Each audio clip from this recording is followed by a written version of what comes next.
ஏற்கனவே விசிகாவை திமுக உடைச்சிருக்கு, கம்யூனிஸ்ட் கட்சிகளை உடைச்சிருக்கு. ஆமா. மதிமுக சமீபத்தில் மல்லை சத்யா அவர்களை உடைச்சிருக்காங்க. இது ஒரு அந்த பயத்தை காட்டி தான் இப்ப கூட்டணி வந்து இறுதியாயிருக்கா? இறுதியாயிருக்கு. ஓகே, இல்லாட்டினா இறுதியாயிருக்கா? நான் ஒரு சின்ன நீங்க மதிமுக கேட்டதுனால சொல்றேன். நீங்க மல்லை சத்யா அவர்கள் திமுகவுக்கு நிபந்தனையற்ற ஆதரவு தரார். வைகோ அவர்கள் பேசிட்டு வரார். மல்லை சத்யா கிட்ட கேட்குறாங்க பத்திரிகையாளர்கள், நீங்கள் மதிமுகவை நான் வந்து என்னுடைய தலைவர் அவர் தான், நான் அவருக்காக தான் பிரச்சாரம் பண்ணுவேன்னு சொல்கிறார். ஆனால் வைகோ கிட்ட கேட்கல, அவர் ஒத்துக்கல. அவரை பற்றி என்னிடத்தில் பேசாதீர்கள் என்று சொல்கிறார். இதை எதுக்கு சொல்லணும்னா, அங்கே பல முரண்டுகள் இருக்குது, பல முரண்பாடுகள் இருக்குது. நீங்கள் கொங்கு ஈஸ்வரன் அவர்கள் இருக்காங்க, நீங்கள் அங்கே தனியரசு அவர்களை சேர்த்துருக்கீங்க. 2 பேரும் எதிர் எதிர் துருவம். ஓகே, அங்கே என்ன நடக்க போகுது? நீங்கள் அதுபோல் மதிமுகவில் இந்த நிலைப்பாட்டை உருவாக்குறீங்க. இங்கே என்ன நடக்கும்? நீங்கள் திருவாடனை தொகுதி ஏற்கனவே கருணாஸ் அவர்களுக்கு நின்று இருக்காங்க, இப்போ இங்கே வந்து காங்கிரஸ் கொடுத்துருக்கு.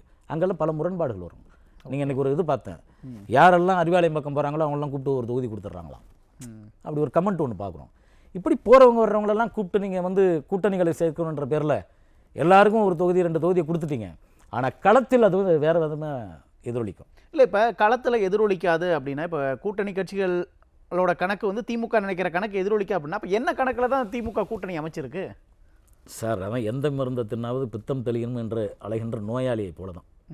எந்த மருந்தோ சாப்பிட்டுணும், பித்தம் தெளியணும். அதை தான் கடந்த முறை வந்து திமுக செஞ்சுது. அது எந்த விதத்தில் செஞ்சதுன்னா, தன்னுடைய தேர்தல் வாக்குறுதிகளை அதிகமாக கொடுத்து செஞ்சுது. நிறைவேற்ற முடியாத வாக்குறுதிகள் எல்லாம் கொடுத்துட்டு அன்னைக்கு செஞ்சுட்டாங்க. இன்றைக்கி என்ன செய்கிறாங்கன்னா, அப்படி எல்லா கூட்டணியும் சேர்த்து பலம் வாய்ந்த இயக்கமாக மக்களுக்கு ஒரு பிரமிப்பாக காட்ட வேண்டும். அப்படி அதை காமிச்சிட்டா அதன் மூலமாக வெற்றி அடைஞ்சிடலாம்ன்றதான் அவர்களுடைய கணக்கு. ஆகவே தான் இன்றைக்கு எல்லாரையும் கூப்பிட்டு அரவணைச்சிக்கிற மாதிரி அரவணைச்சிக்கிறாங்க. இதெல்லாம் தேர்தல் காலகட்டம் வரைக்கும் தான். நீங்கள் களத்தில் அது வேறு மாதிரி எதிரொலிக்கும். ஓகே, நீங்கள் நம்மளுடைய கூட்டணி பாஜக, அஇஅதிமுக, பாட்டாளி மக்கள் கட்சி, தமிழ் மாநில காங்கிரஸ், அமமுகலாம் உண்மையிலே ஒரு சிறப்பான ஒரு கூட்டணி, மக்களுக்கு ஏற்புடைய கூட்டணி. நாம் வந்து அதிகமாக எல்லாரையும் சேர்த்துக்கல.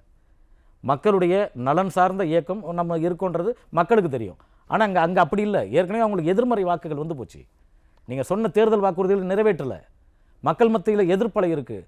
ஆகவே இந்த கடைசி காலகட்டத்தில் அவர் ஒரு 5000 கொடுக்கறது, எல்லாருக்கும் 2000 கொடுக்கறது, அக்கௌண்ட்டில் ஒரு 3000 கொடுக்கறது, நலத்திட்டங்களாக கொடுக்கறது என்ற பேரில் இப்போ ஒரு 2-3 மாதமாக திராவிட முன்னேற்ற கழக அரசு அதை சரி செய்கிறது.